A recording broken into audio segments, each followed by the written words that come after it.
Sources say talks between Abu Dhabi Commercial Bank, Union Bank, and Al Hilal Bank are at an advanced stage.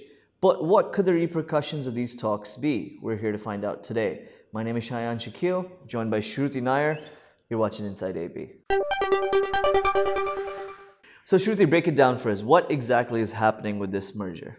So, Shayan, exactly like you said, there are talks happening between Abu Dhabi Commercial Bank, the Union National Bank, and the privately held Al Hilal Bank about the merger. So, the sources don't want their names to be revealed yet, but looks like they are at a very, very advanced stage right now. So, the lenders are working on various issues, including valuation and also conducting due diligence right now. So, although there is no final agreement out in the open yet, but there are talks and they're not really keeping it contained.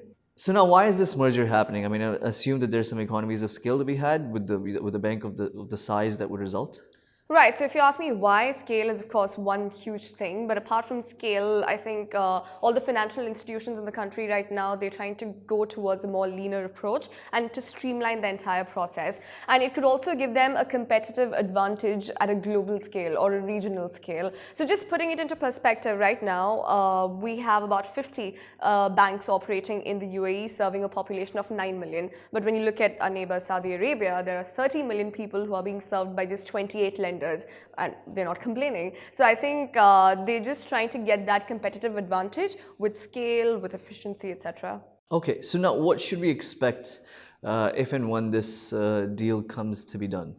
Right, there's a lot that needs to be expected. Of course, they haven't announced it officially, but some of the things that we are expecting to happen from this final agreement is that the combination of companies would come together and the entire lending capacity would amount to $115 billion in assets. A huge amount coming from one single source. And it could also be the GCC's fifth largest bank. So these are two things we can expect, but another thing that could be expected is that 1,000 jobs could be lost.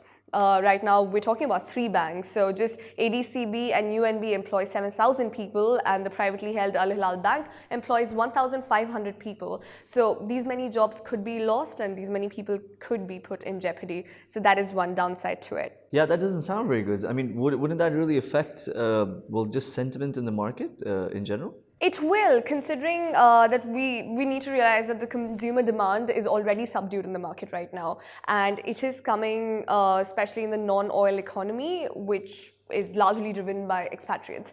So as we know, that once the jobs are lost, expatriates don't really tend to stay back. They leave the country. So we're going to see a lot of repatriation if that happens. 1,000 jobs, 1,000 is a huge number. So in the UAE, where residency is tightly linked to unemployment, I think we will see a lot of people exiting the country, and then the entire cycle that happens after. All right. Well, I guess there's more news to happen if and when the deal is done, when they officially announce it. Again, it's not officially announced. These are all speculations. Let me just put it out there. All right. Well, we'll reach out and speak to you again, Shruti, when that really does get officially announced. Thank you very much for watching Inside AB. Remember to subscribe and comment below, and tune in tomorrow for the next edition of this show. Thanks again.